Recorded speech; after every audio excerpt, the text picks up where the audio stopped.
itinatawag na ni Kuya ang celebrant. Hi po, Kuya. Happy birthday. Thank you, Kuya. 70 na po ako, Kuya, ngayon. Happy 17th birthday.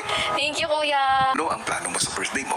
Gusto ko po sana mangyari ngayong 17th birthday ko ay makapagsalo-salo po kaming lahat. Kasi yung sabay-sabay po kaming kakain lahat. Tsaka yung mabubusog po lahat. Caprice, para sa iyong kaarawan, bibigyan kita ng pagkakataon na makapag-celebrate kasama ang mga kaibigan mo. Wow! Pero isang task ang kailangan mong gawin. Yes po, Kuya. Ano po yun, Kuya? Nakita mo yung malaking cake sa living room. Opo, Kuya. Ang cake na ito ay nangangailangan ng cake topper. At yun ang magiging task mo. Ikaw ay magiging human cake topper. Wow! Inside house na Kailangan relax ka lang. Matatapos din yun. Nakafocus lang po ako dun sa goal, Kuya. Dun sa task.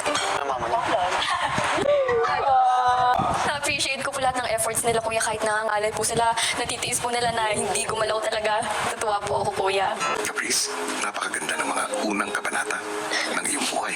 At sa loob ng 17 taon, ito ay ang mga kwento mo ng maraming sandali ng galak, kapayapaan at pagmamahal na iyong nabuo kasama ang mga mahal mo sa buhay. Alam kong mas marami pang matatamis na sandali at magagandang paglalakbay ang naghihintay para sa iyo.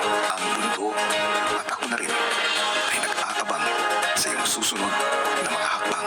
Kaya naman, muli, Caprice, happy birthday!